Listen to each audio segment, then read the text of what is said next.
Good afternoon, everyone, and welcome to the next IHR Digital History Seminar. My name is Richard Deswarte. I'm one of the conveners of the IHR seminar, and I'm very pleased to introduce you this evening to our postgraduate panel. We've got a panel with three fascinating and excellent papers, and what I hope will be a very interesting conversation and Q&A about the three postgraduate research. I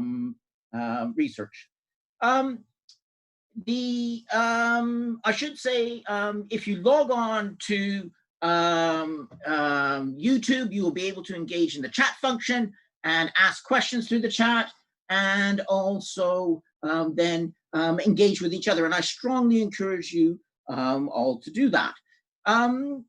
We have three papers this evening. They're each going to speak for about 12 minutes or so. To begin with, we have Benjamin Pelling from King's in London, who's going to be talking about his PhD research on digital research methods and the founding of the United States of America. He is in his fourth year and is moving on to the writing up status. His PhD is provisionally entitled Digital Research Methods and the Founding of the United States. And he uses a various number of digital methods, topic modeling, network visualizations, and geo-mapping, all of which to investigate the US constitutional ratification campaign. Following on from Ben will be Callum Booth from the University of Sheffield. He is looking at information extraction and entity linkage in historical crime records. He's a second-year PhD student at the University of Sheffield's Department of History. He's a computer scientist by prior education, but he's very interested in natural language processing and machine learning. His thesis is entitled Information Extraction and Entity Linkage in Historical Crime Records. And he's focusing on the creation and usage of machine learning methods and models to parse newspaper OCR and link the resulting information to the digital panopticon. And finally, we're going to have a paper from Ngozi Edeagu from the University of Bayreuth, where she's doing a PhD, where her paper's on searching for agency and representation, the pro-press Black newspaper collection and global public sphere, 1937 to 1957. Ngozi is a second-year PhD candidate in African history at the University of Bayreuth International Graduate School, but she's also a visiting researcher at the School of History in Queen Mary here in London, and her PhD is entitled Writing Back to Empire, Newspapers, Non-Elites, and Decolonization in the Global Public Sphere. So welcome to our three speakers, and now we're going to move on to each of the individual speakers, beginning with Ben. So I'll now pass over to Ben.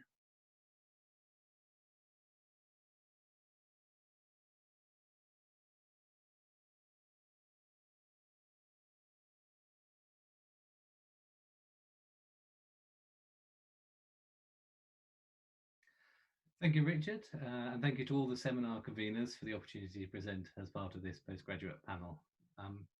In this presentation, I will outline some of the digital methods that I've used for both the research and the resulting data visualizations for my doctoral thesis.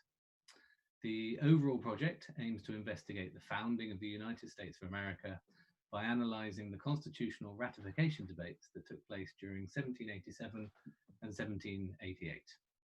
The historical focus of this research was to uncover what was being debated rather than the who or the why. Academic research to further our understanding of the American founding period is far from new, and there have been many interpretations and reinterpretations of its nature, causes, and consequences. However, questions remain, and many aspects continue to yield lively debate. I would argue that it is precisely because this period is well researched that it is particularly suitable for assessing how and where digital methods can be usefully applied to improve our understanding. Since 1976, the Centre for the Study of the American Constitution has been transcribing and publishing the definitive collection of primary source material related to the ratification debates, under the title of The Documentary History of the Ratification of the Constitution. The documents include convention debates, town and county meetings, petitions, personal papers, newspaper articles, and pamphlets. These publications are now available in digitised format from the University of Wisconsin Library's digital collections. It is these documents, therefore, that form my corpus. There are several advantages to using this collection. The transcription process for the original print versions has already undergone accuracy and editorial checks. Therefore, little pre-processing or text cleaning has been required. I've only had to remove editorial notes. And most importantly, they are considered by historians of the founding period to be the most comprehensive collection of documents on the ratification debates. They are the same corpus that is used for non-digital research, so I'm using the same base sources. The first and indeed core method that I began with was topic modelling. As many of you may already know, topic modelling is an algorithm which divides a corpus into a user-specified number of topics with the aim of exposing the underlying themes. After experimenting with a range of different topic divisions, I found that 40 topics were the most suitable for my specific research.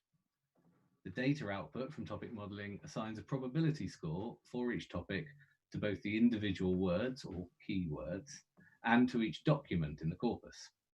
In many cases, the success or failure of topic modelling is often judged based on the ease of interpreting the topics by the top few keywords alone.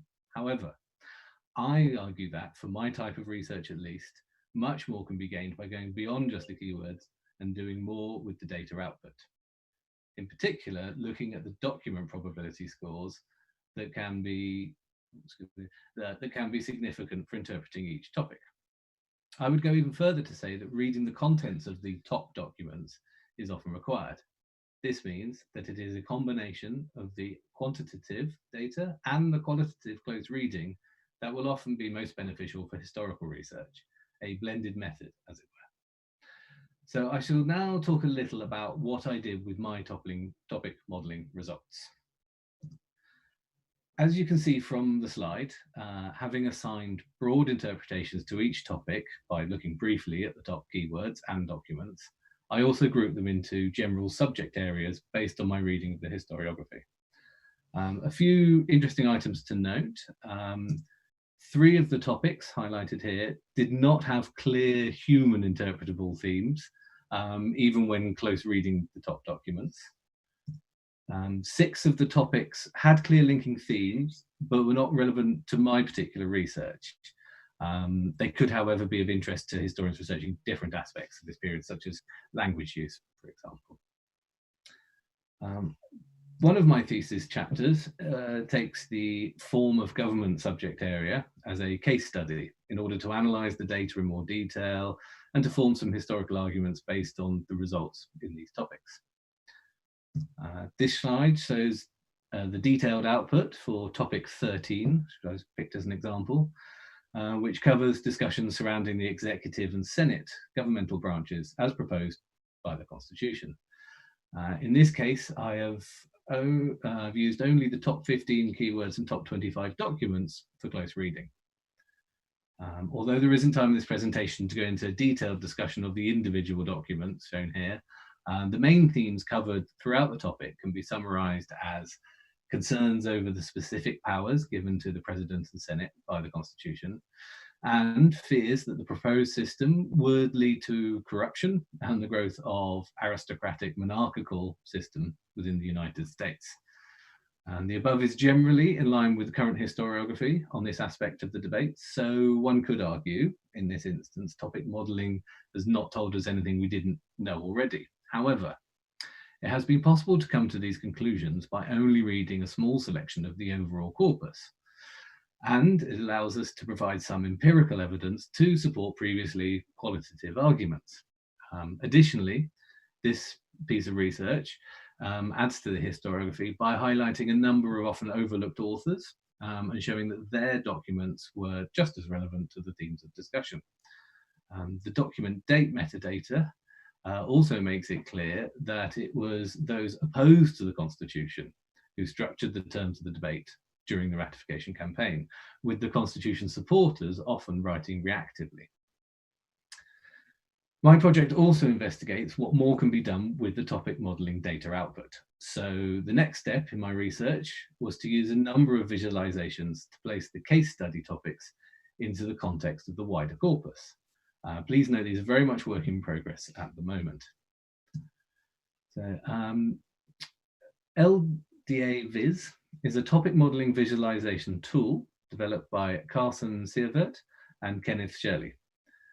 This slide is only a screenshot, but the live web-based version of this tool allows for quite a high degree of interaction. It can be very useful. On the left-hand side, it plots the global view of the topics. The topic circles are plotted based on the distance between the different topics and sized by the overall prevalence of that topic within the corpus. On the right, the top keywords for the selected topic are shown, with the red bar indicating each keyword's relevance for the chosen topic, and the blue bar shows that keyword's relevance for the corpus as a whole. So this visualization is particularly useful for analyzing topic groupings and thematic connections, and making comparisons to my own qualitative choices in the subject grouping. However, the tool bases its calculations only on the keywords, so I'm looking into the possibility of adapting the code so that it could also show the document probability scores, which I believe would be quite useful. In the meantime, this slide is a simpler graphic which shows an alternative visualization for the documents. As topic modeling gives each document a probability score for every topic, it is possible to see where topics may overlap within given documents. By sticking with the documents for topic 13 as shown here, we can visualize their overlap with the other topics within the subject grouping. This slide shows the same information but with the addition of the grey bar, which represents the 35 topics not included within the form of government subject area.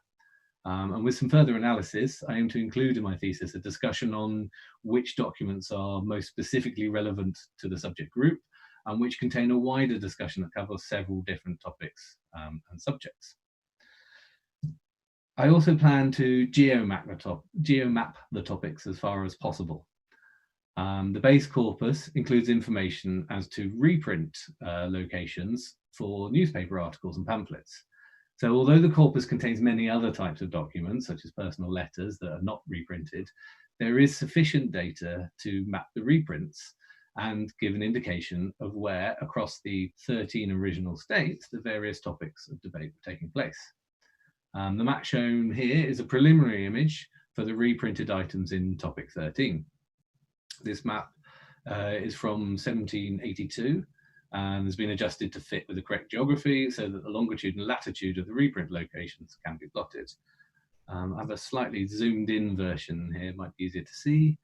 And the circles sizes are based on how many documents were reprinted in each location. And although I'm still working on the analysis of this, there's a couple of initial observations. That New York produced by far the largest number of reprints, and this is unsurprising due to it being one of the main population centres of the period. This does, however, require a bit of further research, as some of the New York publications had a wide distribution, so it might be giving undue weight to this particular location.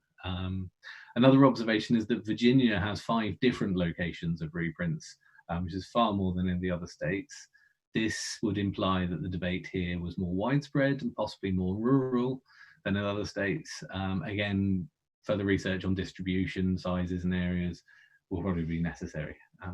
Ultimately, the geo-mapping will be of most use once I've added the reprint data for the other topics, allowing for comparative analysis. For example, is there a difference between southern and northern states in the types of topics that they were discussing? I will finish the presentation there. Hopefully it's even given you all a brief overview as to the ways in which I'm using digital methods for my research, and I look forward to answering any questions that you may have. Thank you.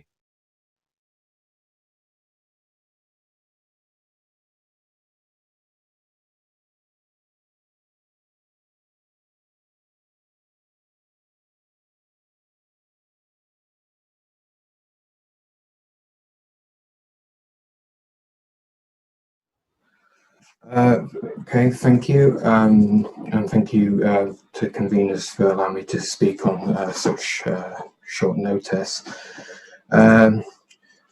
This project seeks to create and define methods to extract information from 19th century newspaper reports. And one of the major problems in 19th century criminal justice research is the incompleteness of structured data available to historians.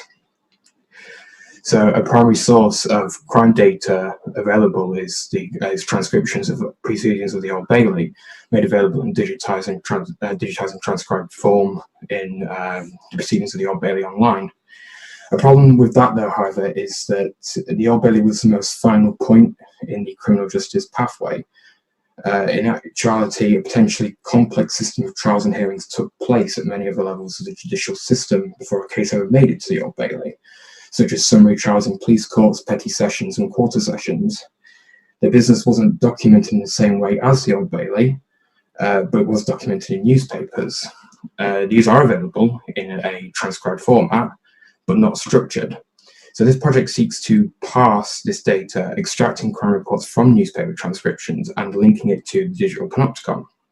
So to add an additional dimension of data to life archives contained in it. And it addresses a number of key research themes such as named entity recognition, information extraction, entity linkage, relation extraction, and so on. I will go into the technical detail of the themes used within this project. There is little in terms of results at this stage. It's very preliminary at the minute. There are some figures to show in terms of results, but nothing concrete just yet.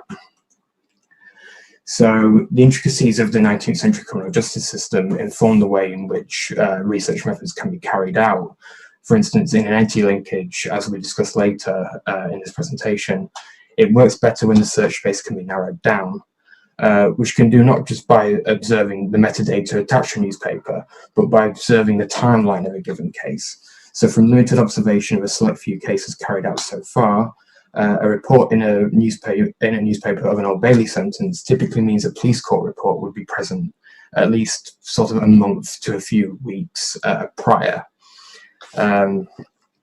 Locating criminal cases within newspapers is also an issue to be addressed. The vast space of newspapers in a time period, there's no guarantee that every single paper has a relevant report. Or there's no guarantee as well that it's even in English. So to narrow the search space in general, we need to be aware of the vocabulary used to identify crime reports and how this vocabulary changes over time. So for instance, the term police court replaced rotation office for the first time in the British Library newspaper set in 1834, after a 5-year semantic lag following the formation of the Metropolitan Police in 1829.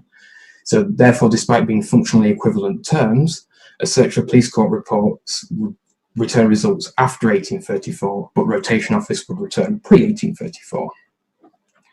And finally, as I'll demonstrate shortly, existing transcription efforts can be used, such as the Old Bailey Online, as samples of location and name information, despite not being the exact same intent as a newspaper report. So there are 3 main project stages addressed as part of this project, with data set preparation tasks such as identifying reports, cleaning OCR and annotation, NER tasks such as building, training and applying models to the data, and entity linkage tasks such as identification of entities and relations, linkage methods and distance supervision. There are a lot of technical challenges involved in these, and I'll go through sort of the challenges faced and how they're tackled in this preliminary stage of the research. So the 2 main data sources used in this project, Digital Panopticon, a database of structured criminal life archives consisting of records from different sources that have been automatically machine linked into life archives. And that machine linkage is very pertinent to this project. Any errors at early stages in the data will bubble up through the various different stages of the pipeline. So the more errors can be knocked out at first stages, the better the results at the end. And this also compounds into the OCR quality as well. So we're using British Library newspapers set, data set comprising of scans of OCR that's been transcribed from microfilm reproductions. So the first stage of this project would be to clean the OCR, as a number of factors can affect the quality of the output, from any factors such as physical aging and degradation of the source material, low resolution scans, damaged microfilm reproductions, physical skewing of the material, debris presence, and varying OCR methodologies. So as we can see from an example just here, we have a live archive from the Digital Panopticon of someone called Anne Windsor, tried at the Old Bailey accused of arson in February 1803. And we can see next to it, we have a newspaper article in the Bury and Norwich Post on the same day. And this would technically form a linkage. However, as you can see from the scan, the quality of that image is incredibly poor. And we can sort of see from the image as well, if you look at the full page, you can see the margin and then the spine of the newspaper, if you will. You can sort of tell that that's probably where the paper was held. So physical damage caused to the paper and then reproduced in microfilm and then OCR'd. This obviously causes errors. So to address highly variant OCR, we attempt to either learn or apply a post-correction model, or select the highest quality OCR transcriptions to use as training data. To do both of these, a metric is needed to describe OCR quality, to either be maximized in the sense of picking or just selecting OCR in a basic way, or in an inverted form to be minimized as a loss function in a neural network or machine learning aspect. Intuitively, we can use the OCR confidence percentage provided by the British Library Newspapers platform. However, this method does have a few problems. A large amount of transcriptions list their quality as not captured. For those that do, the value can in some cases be completely meaningless. It's a value output from the OCR engine on a per character basis. So if the OCR engine encounters layout aspects, layout elements such as hard rules, borders, or images, these will be picked up as characters and cause the OCR to be a lot dirtier despite having a high confidence value. Therefore, confidence is not proportional to accuracy. So to alleviate this, we can attempt a language model-based method using transcriptions from the Old Bailey proceedings to train a bigram language model. And then using inverse model complexity calculated for any given OCR document, we can create a preliminary OCR quality metric. So the higher the inverse perplexity for a given document, the better the model predicts a given OCR. And we can see this from this example here. So we have a small, very limited random data set of OCR documents from the British Library Newspapers set. And we can see that the lowest scoring IBP is incredibly poor OCR. There's a few words that are sort of legible, but nothing in the way of that could be captured as an entity. In comparison, a whole order of magnitude higher on the highest IBP, we can glean a lot more entities from this. So we can see clearly time statements, we can see names and locations. So a major component of this project is also the ability to extract entities such as names and locations from text, and there are a number of ways to do this. Many NLP approaches can be broken down into statistical and neural approaches. In the case of an NER task, this could be the matching of a gazetteer of known entities against this text, whereas neural methods are able to learn how to identify an entity by learning from a gold standard corpus of annotations. So the baseline system in this project has so far investigated the efficacy of multiple different architectures used in named entity recognition, using a number of different frameworks such as AllenNLP, SPACY, ANI, OpenNLP, and Core NLP. So gold standard annotations were created manually using a schema comprised of MDC7 standards for names and locations and ISO TimeML standards for times and durations. An additional crime tag was included to mark out crime vocabulary and provide an anchor point for relation annotation. So you can see the accuracies of each NER model are shown here in the form of an F1 measure, and a confusion matrix is included to show where the model slipped up. And as you can see, Spacey's custom architecture was the most performant with an F1 of 0.475 and the minimal amount of confused labels as compared to other models. This F1 measure is, however, far too low still, on definite part of poor OCR quality. Nevertheless, it's evident, at least from testing this variety of architectures, that the Spacey architecture used is the best result by approaching the NER task as a transition-based model. And I must stress that while I've written there what the architecture listing is, that is my best understanding, as at the current time that particular architecture is unpublished. It's available to use, but there is only a video explaining it. There is no actual paper. So in order to link entities to the digit panopticon, we must be able to disambiguate entities of the same type in a given report. NER will output multiple names, locations, crimes, etc., and not all of them are relevant to a life archive. In the instance of names, there'll be names of the accused, the victim, witnesses, legal counsel, etc. And it's naive to use all these entities to narrow down the linkage space. So to rectify this, we define a number of inter-entity relations that define the accused, victims, crime locations, etc. In an ideal system, the nature of these relations will be learned and the system will be able to extract them alongside entities.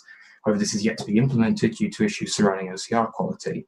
So until then, the current system uses these relations, but to mark out the relevant entities in a so-called bag of entities. So the initial entity linkage model makes heavy use of inverted document indices, one-to-many mappings of unique corpus terms to IDs of documents, but rather than consuming all tokens of the text, we only consume tagged entities as part of these relations. So for instance, a person in an accused relation between a crime and a person are indexed in the accused index. And then for every possible pairing of a life archive and a document, the linkage is scored by a weighted sum of how many of these document indices are activated. We use fuzzy matching here in absence of clean OCR, as the OCR will cause certain entities and terms to be different when in fact in the actual context of the paper they are the same. And this practice, however, is not without drawbacks. So ideally, OCR quality needs to be improved for these drawbacks to be alleviated. So it was evaluated using set-wise evaluation metrics, treating predicted linkages and actual linkages as sets, and series and dice to calculate F1. As can be seen by these results, the system was able to produce a reasonable F1 measure for a starting model, but it's clear that further refinement is needed. The system is weighted more towards higher recall than high precision, so more potential linkages are returned in the hope that some of them are true. It's clearly disadvantageous in this context, where if anything, a high precision, low recall model is needed to ensure the most accurate linkages are returned. So these three main project areas will lead up eventually to the usage of distance supervision, which is a sub-goal of this project. This methodology involves bootstrapping a model using a knowledge base of relations and the texts that contain them, which can then be used to automatically extract entities and relations immediately from a text. It's primarily used in fields other than history, particularly medicine, and its usage on historical sources is pretty sparse. In theory, it would be possible to use the data generated by the three parts of this project to train a distance supervision-based model. If suitable, distance supervision training data is generated out of the NER and IE segments of the project, then distance supervision should be able to extract relations straight from texts. So just to conclude, moving forward in this project would require significant refinement of OCR correction, named entity recognition, and entity linkage. leading up to the eventual creation of a distance supervision based approach. Initial baseline experimentation shows initial promise, however, it needs a large amount of refinement. And success in this project would mean that historians may be able to explore the criminal justice system in a deeper way, analysing the pre-Old Bailey processes in greater detail than is currently available. Thank you.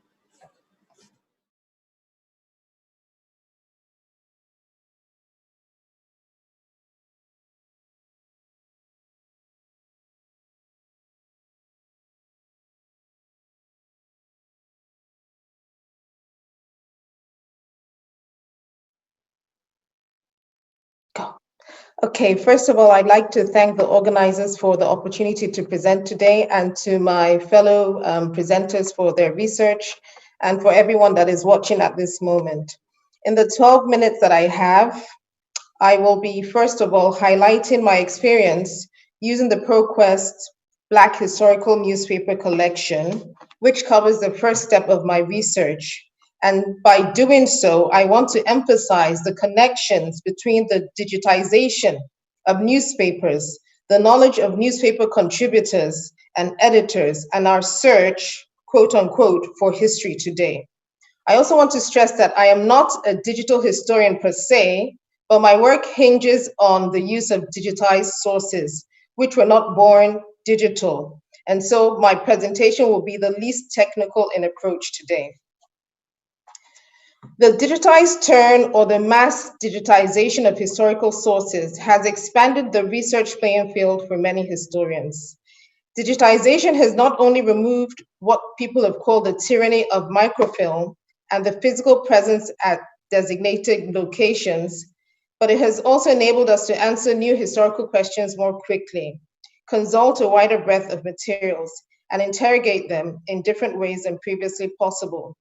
And so, in the words of Paul Gooding, increasingly, instead of reading historical newspapers, we now search all about the past. So this presentation in part revolves around the key argument of my PhD dissertation that seeks to demonstrate how newspapers in Nigeria and the United States publicized the grievances of non- and semi-literate colonized Nigerian subjects between 1937 and 1957. In particular, I examined the representation and agency of women and workers. In this regard, I'm looking at farmers, daily paid workers, manual labor, unskilled labor in the pages of the newspapers. So this investigation led me to the ProQuest Black Historical Newspaper Collection, particularly in the face of the 2020 lockdowns that prevented travel to UK and US destinations. And so with the support of my university, the University of Bayreuth, they were able to obtain a 3-month trial access to this collection. So my initial aim was to examine 3 of the biggest selling and influential African-American newspapers in that era, which were the Chicago Defender, the Baltimore Afro-American, and the Pittsburgh Courier. But I got greedy because I realized I had easy access to even more newspapers. And so my search for representation and agency began. So these are the 10 newspapers that I eventually was able to do a search on. And so I included this table to inform you that one of the newspapers that the target newspapers, is actually available on Google Newspapers, where I started my research, but it's in a different format, which makes it difficult to search. And many of the editions, as you can see from the table, are missing from that collection, from that database. And so the use of this database opens so many possibilities. And if you look at the description of the individual newspapers in the collection, it hides their significance as a historical source in global and Pan-African context or in research such as mine. And so there are 2 key advantages of the database. First of all, it offers cover-to-cover browsing of complete issues of all the newspapers in its collections. The second advantage is that it has user-friendly tools that allow search by more than 20 different kinds of article types, keywords, date ranges, specific dates, authors, and more. And so in my case, I chose the second option by doing a simple search using specific keywords that you can see on the screen that were central to my topic or research.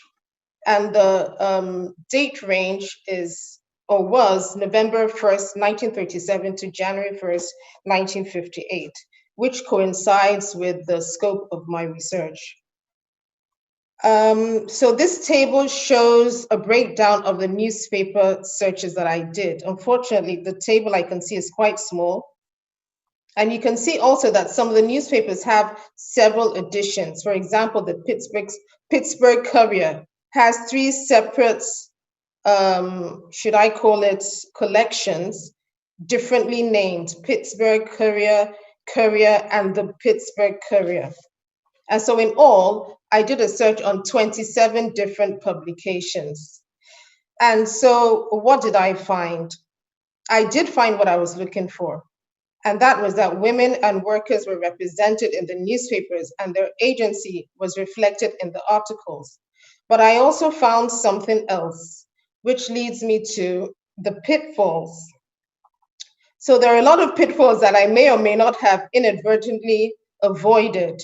And a major concern for me when I had finished my research was that I came to discover that one of the key figures in my investigation, Nnamdi Azikiwe, a lot of people may not be able to, in the audience, spell it, but his name was mangled, or if you like, bastardized beyond recognition.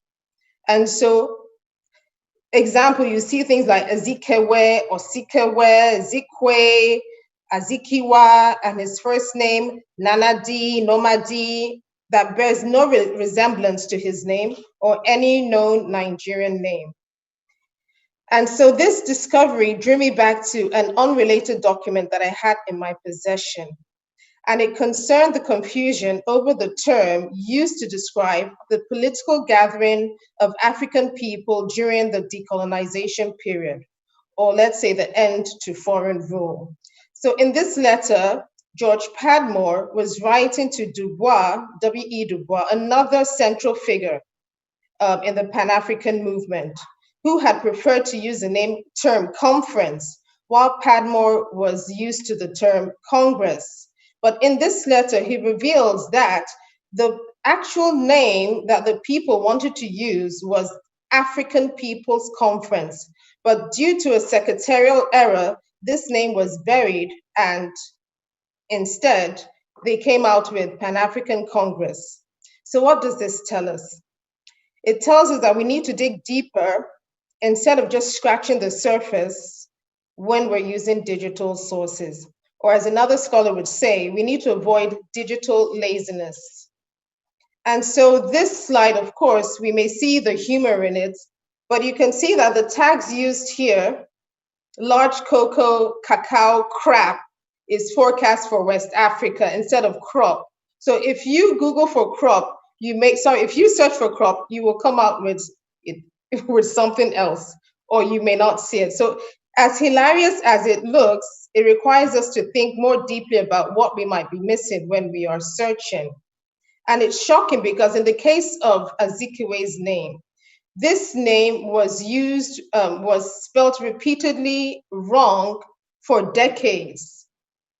And in one instance, it shocked me that even his close friend, his associate, also used his name incorrectly when writing about him in the newspapers. And finally, there are a few other issues I want to touch upon that deals with multiples. In the instance of the Pittsburgh Courier, like I said previously, you have 3 different collections with different names.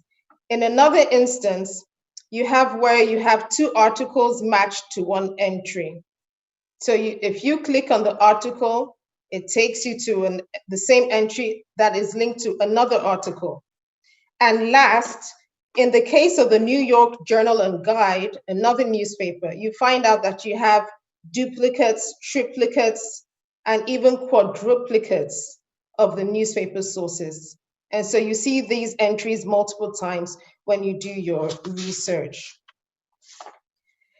And so finally, as Lara Putnam has enjoined us or reminded us in her 2016 article, The Transnational and the Text Searchable, and I quote, "The place-specific learning that historical research in a pre-digital world required is no longer baked into the process." So I would advise, in conclusion, that we must do the research before we do the search so that we don't make rookie mistakes. And that brings me to the end of my presentation. Thank you.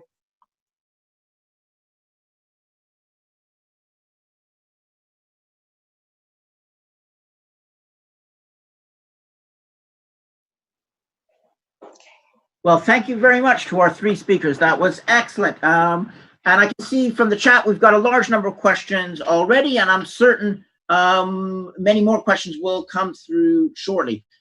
So I'm going to begin with really how they developed. And first of all, there's a couple of questions for you, Ben. One from Melody herself about whether you were taking into account the length of time between when reprints came up. And Melody says sometimes reprints have a very long tail. And I'm also going to shoehorn Bob Schumacher's question in that, whether or not, Ben, you have any geographical data for the total number of publication reprints at this time, so that you can compare that to your data against that. Okay, Ben, do you want to respond to those? Yeah, sure. As far as the total data on the reprints, I don't have any at the moment. Certainly in the documentary history source that I've been using, that's not in there. But it's certainly something worth looking into, and I'm sure there are resources out there which will give me that information. So yeah, that's something I'd be very, very interested to see for those comparative reasons. Unfortunately, at the moment, as I say, I don't have those. As for the time of the reprints, again, unfortunately, the data that is part of the document is just how many and where they were reprinted. So I've got the dates, obviously, for the original version of all the newspaper articles and pamphlets, but not the dates of the reprints.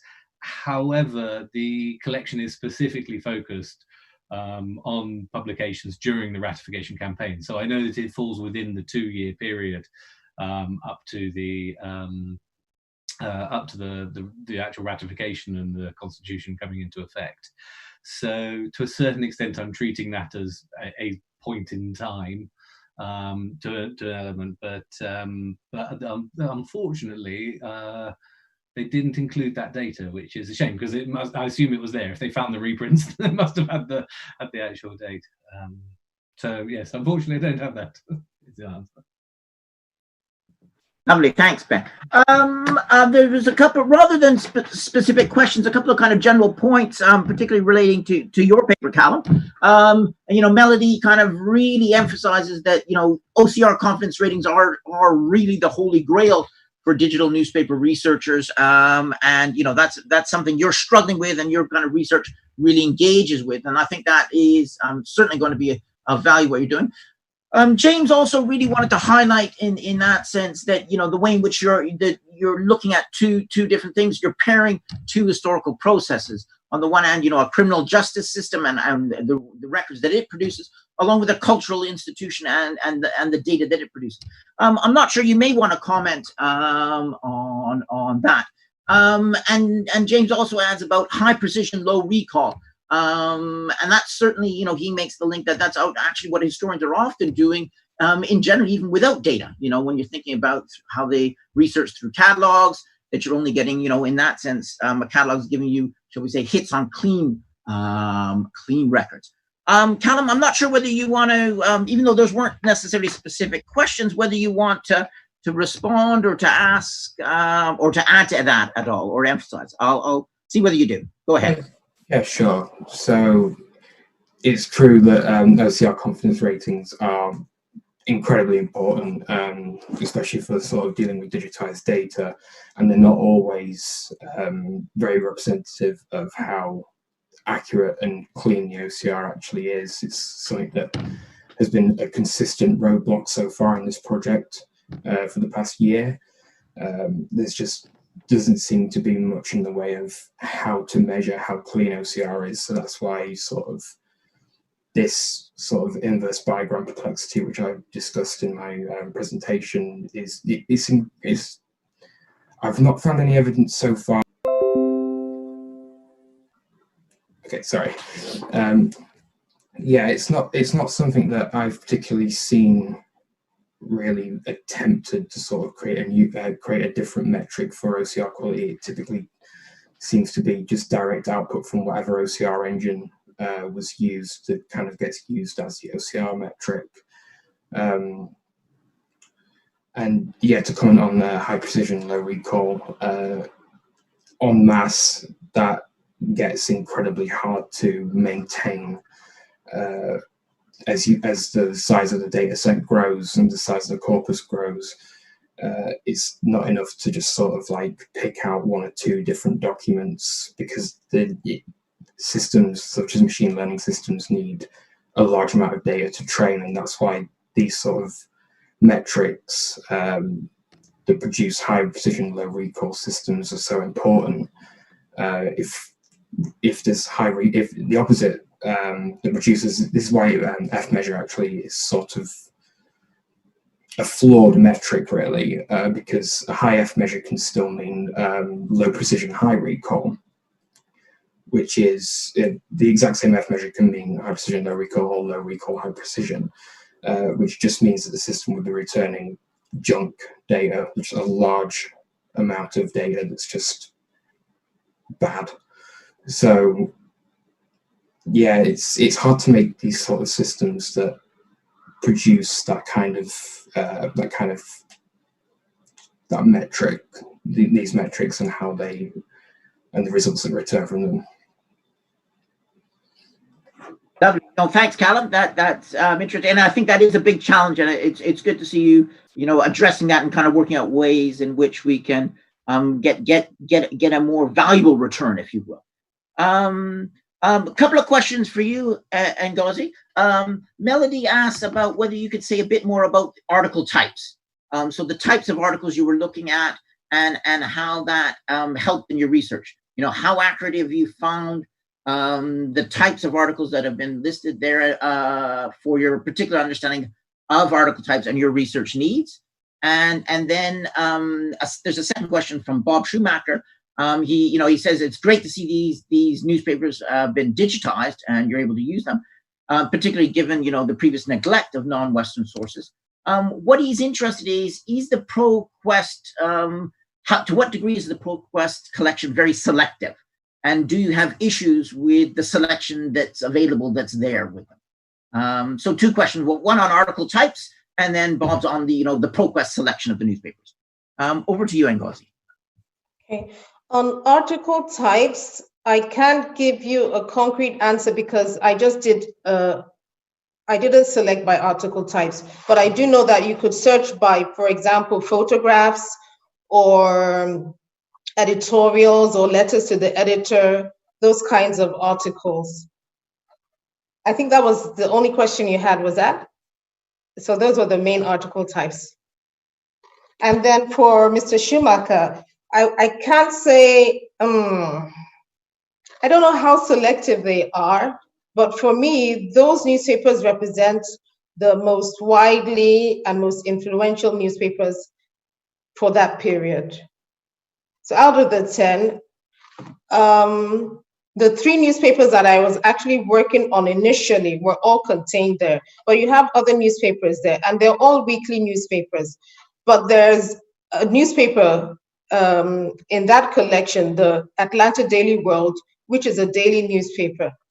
But the other newspapers, they are not on ProQuest because you need a subscription to access those newspapers. But you can find a lot more other newspapers on Google Newspapers. But they don't have the same, Google Newspapers does not have the same functionality that ProQuest has, where you can search by articles or by keywords. Google Newspapers, you have to go from page to page. Lovely, thank you, Ngozi.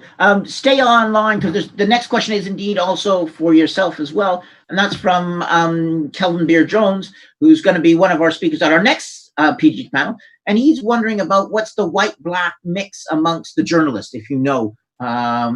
So in other words, from those newspapers, and is misnaming a white limit to English as a sole language, or whether there's a disregard for it or agency there.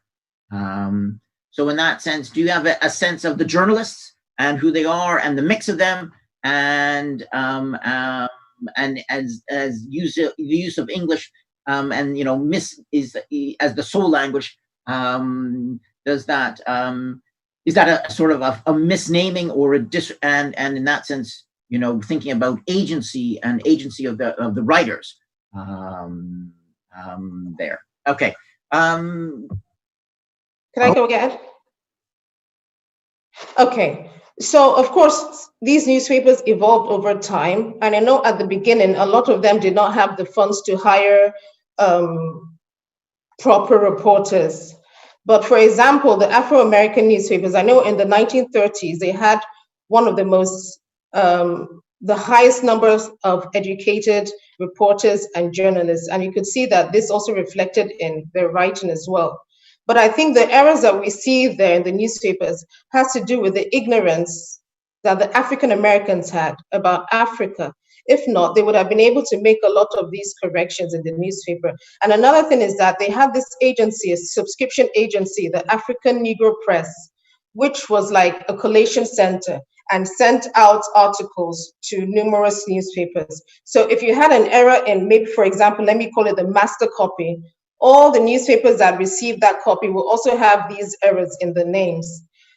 And the white-black mix, like I said, they are African-American newspapers. So for the large part, I did not see any non-black, or let's say white writer or reporter. All the people working there were from African-American backgrounds. Does that answer the question? I think so, Ngozi. Otherwise, Kelvin, please do come back if you want a follow-up in that regard. Thank you very much, Ngozi. We've got another question from Bob Schumacher, and this one's to you, Ben. Can you review how the topics were initially chosen? How did you choose those topics? And was this a computational process or not? Yes, it's entirely the algorithm that chooses the topics. There are a few sort of researcher inputs you choose. One is how many topics you would like, is probably the most important one.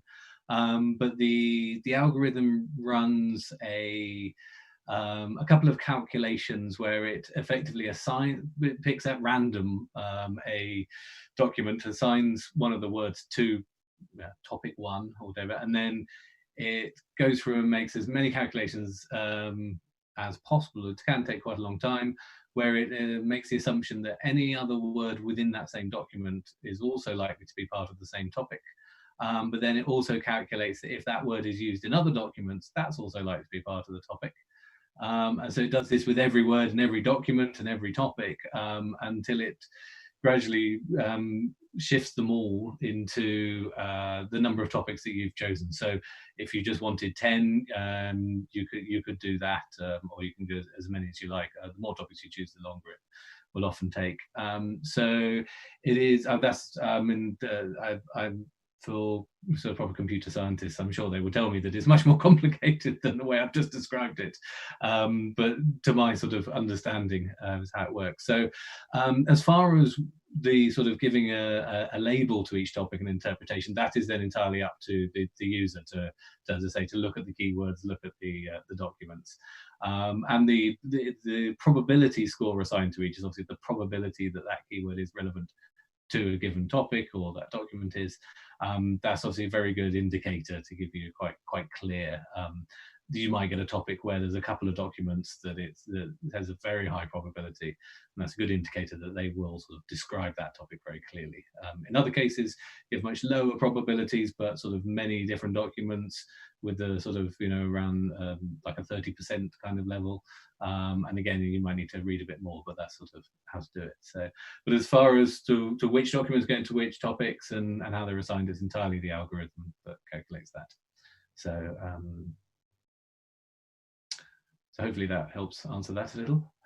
Lovely. That's great. Thank you very much, Ben. We've got a couple. James has got two questions for Ngozi and for Callum, both related to name variants. So Ngozi, did you make a list of name variants, those printed in the newspapers at the time and those produced by digitization? So differentiating between name variants in the original newspapers and then those that have been resulted out of the digitization process. And Callum, we'll come to you in a second there. Another one about word variants. Are word variants relevant to your linkage work?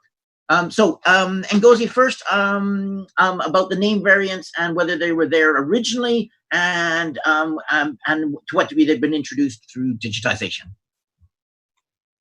Well, the names were there originally, and I was able to make a list of a number of them, but I can't say how far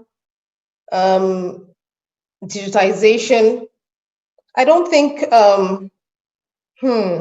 because these newspapers are like scanned, so it's the same newspaper that we're looking at, it's just that they're scanned.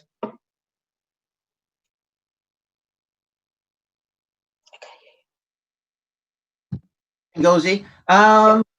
Callum, do you want to just have a word in response to James' question about how the degree to which word variants are relevant to your linkage work? Yeah, absolutely. They're incredibly relevant to the point of almost being problematic in some senses. So if you look at sort of just generic like linguistic inflection of certain words, we look at the word steal to identify a document as reporting a theft, for instance.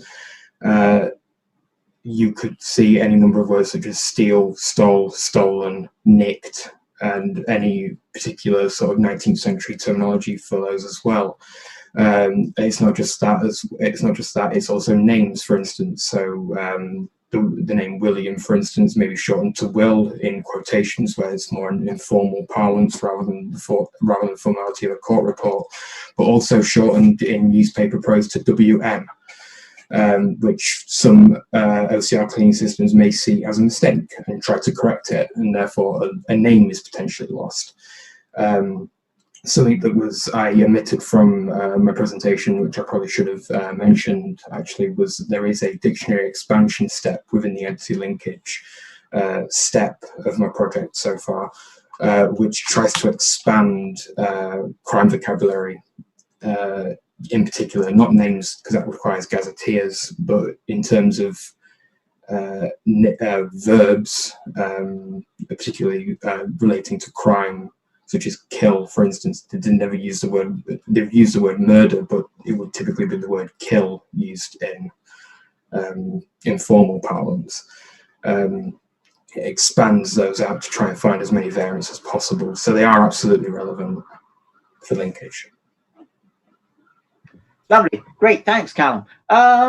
Ngozi, Kelvin's come back, and he was, thank you very much for your previous response. And then he adds, it might be interesting to see if the representative of Black American names is considerably more accurate than the other variations. Well, it's difficult for me to give an answer to that because that's not the focus of my research.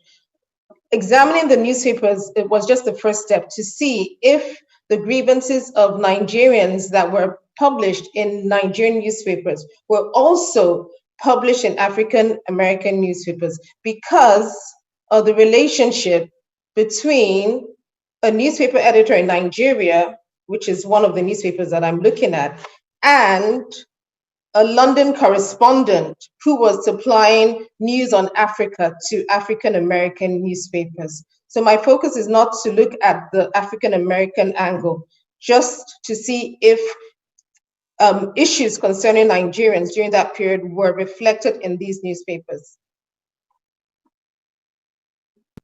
Thanks, Ngozi. Yeah. Okay, and thanks, Kelvin. You never know, there may be something interesting in that if you want to kind of expand the research there, Ngozi, in the future. Ben's got another question or a follow-up question. Bob Schumacher's got a follow-up question for you, Ben. And he says it might be interesting to see if, are you aware of any limitations on the method of choosing those key topics? Yes, there are certainly some that I have encountered during the process.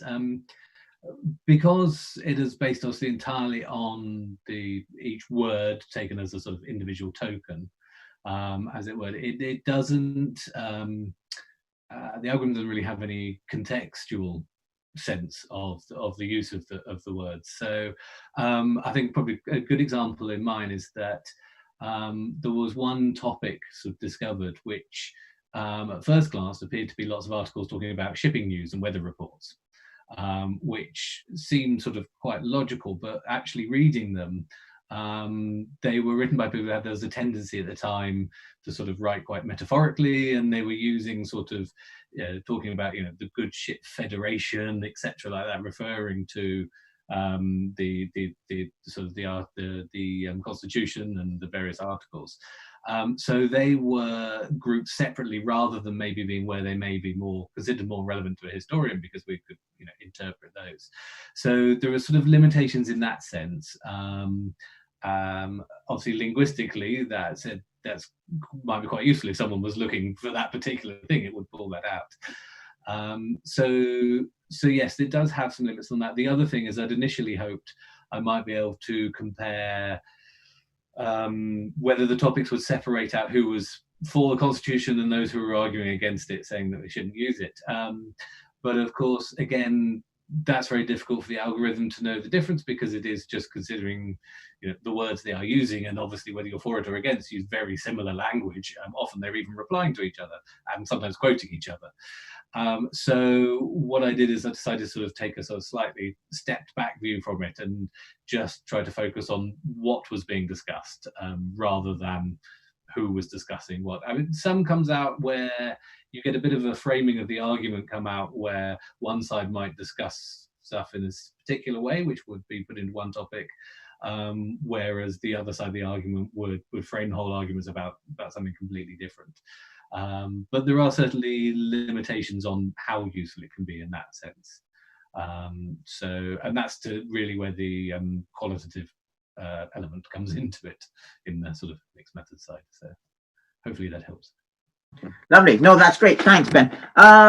James just followed up Ngozi and just simply say, it's very interesting because the historians usually know more about word name variant problems that are caused by scanning digitization than those that are caused originally by historical actors. So that's an interesting comment from him. We're slowly coming to the end. I think we're slowly running through all of the questions from on the chat. But I'd like to ask, take my authority, my privilege as the chair, to ask a general question to all of you. And that relates to the broader kind of process. PhD research is very much about you go in with certain kind of ideas, certain kind of expectations, and very much what you end up is the unexpected. Something unexpected comes, and that brings, sometimes rewards, but also some kind of challenges. And I was wondering if you might just respond to that and ponder on, what have you found in this process that you developed? And it may be methodological, it may be more of in terms of the data itself. What was some of the what you might feel was the biggest and most unexpected surprise?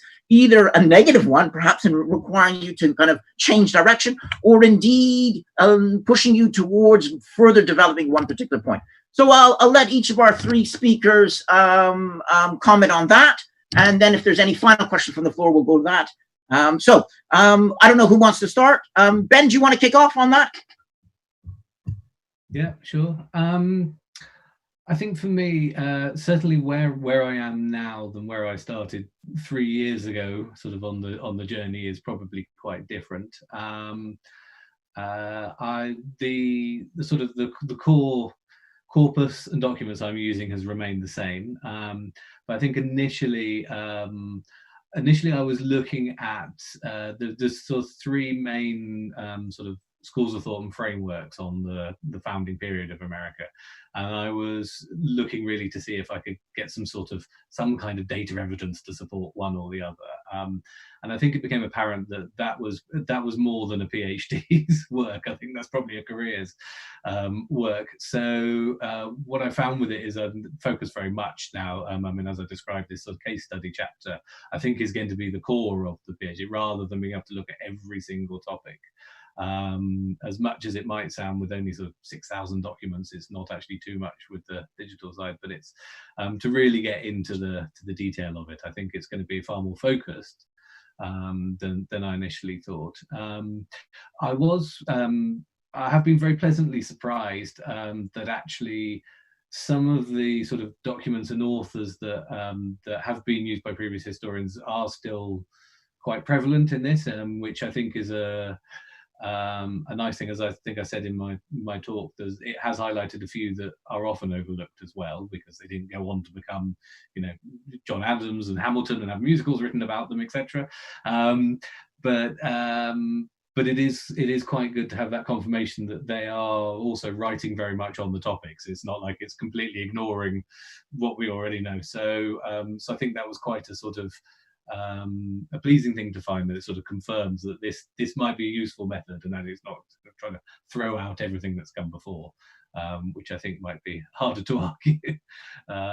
So generally from that point of view, the other sort of, I mean, it wasn't so much of a surprise, but the potential difficulty and maybe thing I'm wrestling with is how, in the form of a PhD thesis, I actually present all this additional data without having an appendices of tables and tables of quite dull spreadsheets, but particularly because quite a lot of it can be sort of interactive to get the most out of it. So that's what I'm working on, and maybe at some point in the future, when I'm further down, I can come back and show what I've managed to do with that. Lovely. No, thank you very much, Ben. I think that raises two really interesting aspects of PhD research. One, that it often starts very, very big, and one ends up focusing down and realizing how rich actually a more focused study really can be. And of course, the second one, particularly using digital methodologies and approaches, is how do you then integrate that in? And that is certainly a challenge. Certainly, particularly when it comes to the Viver, because are you writing a PhD for more traditional historians and bring that traditional element in there, or is it a hybrid in that sense? And in some cases, in some ways, you're writing two PhDs at once in that regard. And there certainly is a challenge. And I don't know if there is a right answer in that, or one particular method. I don't think there particularly is, but it is certainly one of the challenges. I mean, I think there's absolutely rewards for doing it the way doing that dual process, if you will, traditional historical kind of questions through digital methodologies. But it is very much a challenge. So thank you very much, and for that. And Ngozi, do you want to follow on? Any surprises, any particular challenges that you didn't expect? For me, because I was limited by time, if I had the time, I would have been more conscious about the position of the articles in the newspaper, front page, back page, or even within a page, how big the column was, how large was the font, and all this, to give me a sense of how valuable these African American newspapers, took news from Africa. And there was a wide variation from what I could see, from the little I was able to analyze. Some newspapers, had more news from Africa. It was more frequent, while some had maybe once every 2 weeks or so, every 3 weeks. So if I had that sense from the beginning, maybe after searching for the articles, I would also have looked at the position of the article on each page. Absolutely. No, that I think there is future research. I mean, I appreciate it's not part of that now, but I would certainly keep that in mind for the future, because I think you could get some really interesting results by looking at, you know, the positioning, the font size, all those kind of elements, and indeed frequency, without a doubt. So there's your next project already there lined up. Lovely, Ngozi. Thank you very much. And Callum, finishing off with you in terms of unexpected surprises, unexpected directions, positive. Well, I'm sure it'll be no surprise that it was, for me, was OCR quality. It's probably the biggest roadblock in this project, and unfortunately, having a complete solution to correcting OCR would be a PhD in and of itself. So it presents a significant sort of challenge in this project, as it's such a small part of it, but has such massive implications. So I have very limited time to work with the data in terms of correcting it, and yet the corrections that are needed have huge effects on the quality of the system and the quality of the output, and how much how the sort of results that can be evaluated at the end of it. So I would say that it's been the biggest roadblock that's required the largest shift for me in terms of the direction of the project at the minute. Lovely, Callum. I sympathize with you, and I think everyone here sympathizes with you. And people like Melody, who do newspapers a lot, will definitely sympathize with you on that sense. Yeah, it's the bane of all our lives, OCR quality, absolutely. Well, leaves me now just with a few final comments, and just first of all, to echo some of the comments on the chat to our three speakers for an excellent range of fascinating papers covering a range of topics and interesting methodologies. So thank you all very much for that. And I certainly, I can do a verbal, well, I can do a verbal, I can anyways give you the applause, but it's certainly echoing what's on the chat function more generally. So thank you very much to Ben, Callum, and Ngozi. Brilliant stuff, great work. And I certainly wish you, you know, all the best for your continued PhD work.